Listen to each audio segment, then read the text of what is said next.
Salut Bissom, bonjour les roulistes, je suis Sébastien, et aujourd'hui je vais vous faire le retour d'un jeu que j'ai pu tester hier soir à une partie de jeu de rôle public au Schlokunspiel à Strasbourg. Le jeu, comme vous pouvez le lire dans la description, c'est Fallout, le JDR, sur 2D20, qui a été publié par Modifus et Arcane en France. Et dans l'ensemble, c'est un jeu très sympa, j'ai passé un bon moment.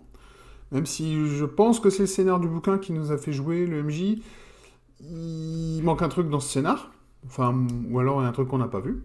C'est possible aussi, hein. Peut-être juste trop con. On n'était pas dans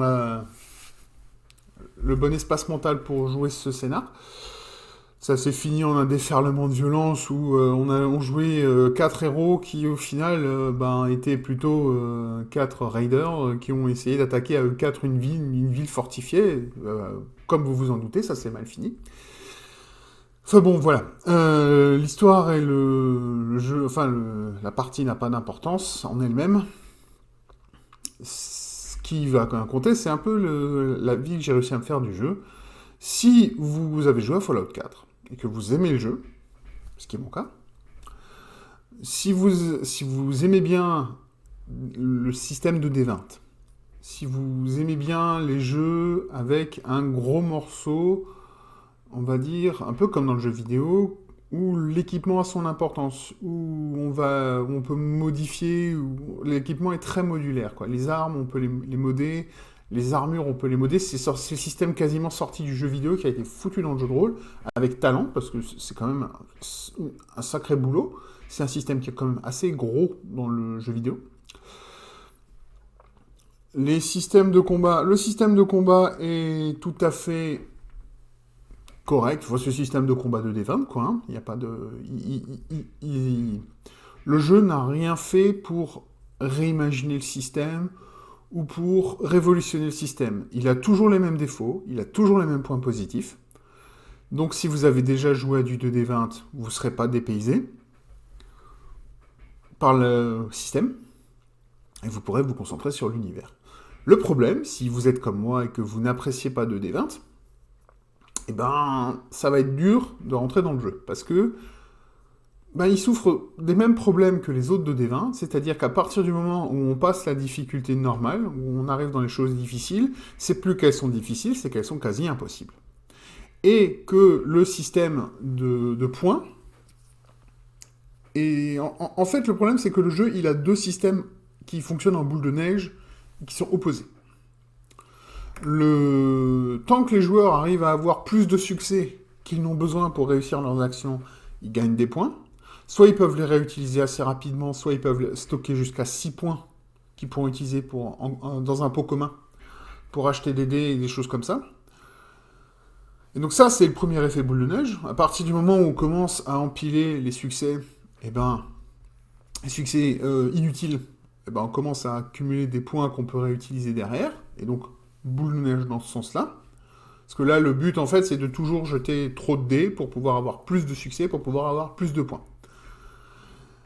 Et dans l'autre sens, si à un moment vous n'avez plus de points, que vous devez réussir un jet, vous avez l'option d'acheter en gros un dé, acheter un dé au MJ, on va dire, pour faire simple, et le MJ va, lui, avoir des points de menace qu'il va utiliser pour augmenter les jets de dés de l'opposition, que ce soit vos adversaires dans un combat, ou le monde, quand quelque chose ne va pas comme vous voulez.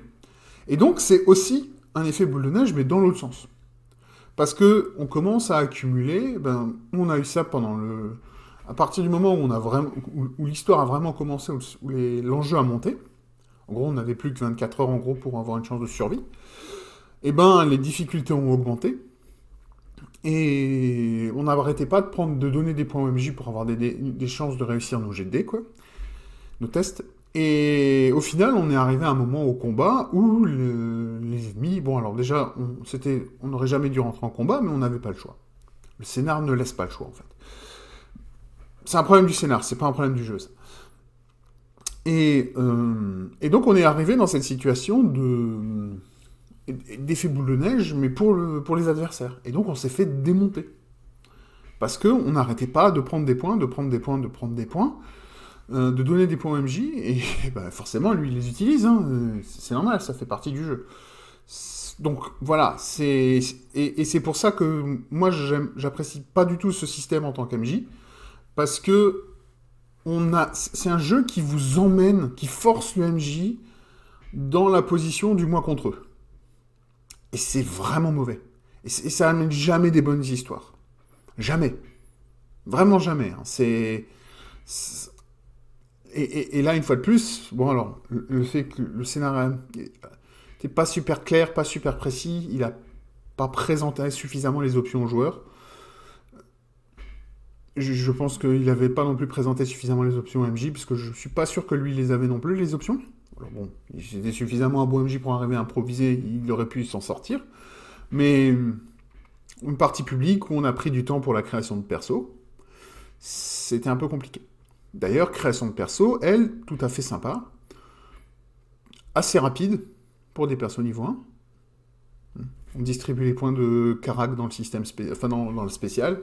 Donc force, perception, endurance, charisme, intelligence, agilité et chance. On démarre à 5 partout. Vous pouvez descendre certaines de ces caracs à 4 pour gagner un point que vous pouvez réinvestir ailleurs.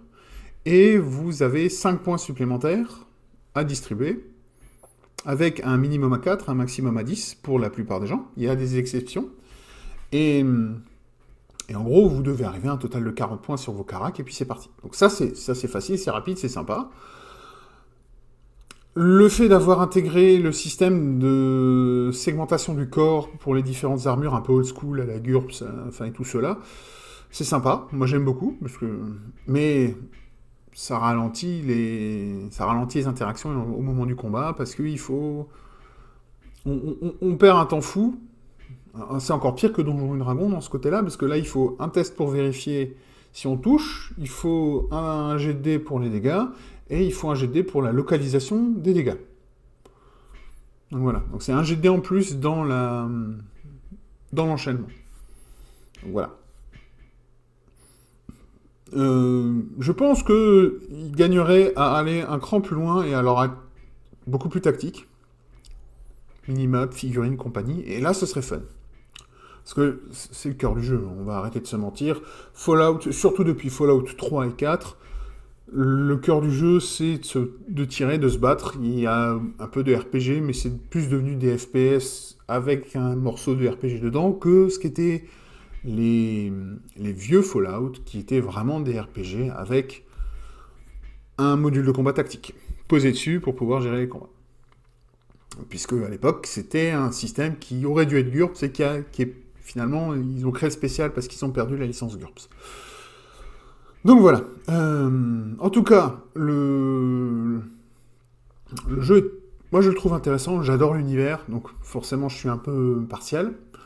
Je n'achèterai pas ce bouquin parce que le problème c'est toujours et encore de D20. Je sais qu'il existe un autre JDR Fallout qui est basé sur le Fallout Old School. J'y ai jamais joué, je ne sais pas ce que c'est, je pourrais pas vous le dire, mais je vais mettre le lien vers ce jeu dans la description, avec le lien vers la page chez Arcane pour le bouquin actuel. Et voilà. Mais comme dit, si vous aimez Fallout, si vous arrivez à supporter 2D20, c'est un jeu qui pourra vous intéresser. Je pense, vu qu'il y a des systèmes de customisation d'armes et d'armures, c'est un jeu qui gagnera à être joué sur des campagnes, quelque chose d'un peu plus long que juste un one-shot, parce qu'on va chercher à améliorer son équipement, ça fait partie du jeu, je pense. Donc ça peut être très intéressant. Mais bah, comme d'hab, moi, une fois de plus, ça m'énerve beaucoup, parce que les jeux qui sont sur les systèmes de D20 sont des univers que j'adore, mais je n'arrive pas à rentrer dedans à cause de ce foutu système, et ça me rend dingue. Star Trek de D20, Conan de D20, Dishonored de D20, John Carter de D20, qu'est-ce que j'oublie encore? Donc maintenant Fallout de D20. Voilà, enfin, il y a de super univers posés sur ce système, mais ce système a le don, pour moi, de gâcher le jeu, et c'est vraiment dommage. À part si peut-être vous êtes des joueurs de 2D20, et vous avez trouvé un truc pour améliorer le jeu, pour Parce que à chaque fois que j'ai joué en tant que joueur OMJ, j'ai toujours senti qu'on n'est pas loin du bon jeu. Il manque un ou deux trucs, modifier un ou deux trucs, et on pourrait l'avoir, ce bon jeu. Et donc si vous avez des homebrew, des règles maison, des modifications de système, pour rendre ce jeu peut-être plus intéressant, moi je suis à l'écoute, je suis preneur, parce que j'aimerais vraiment trouver un truc pour redonner une chance à ces jeux, pour pouvoir y jouer. Parce que c'est vraiment des univers que j'adore et que j'aimerais faire jouer et faire découvrir aux gens. Donc voilà. C'est au-delà donc du retour d'expérience. J'espère que vous pourrez répondre à ma question, amis joueurs de 2D20. Et en attendant ma prochaine vidéo, qui sera probablement du jeu vidéo, ou qui répondra à une question que j'ai vue passer chez Coup Critique, eh ben, je vous dis à tous, je vous souhaite à tous de trouver ce qui vous rend heureux, et en attendant la prochaine vidéo, peace next to all.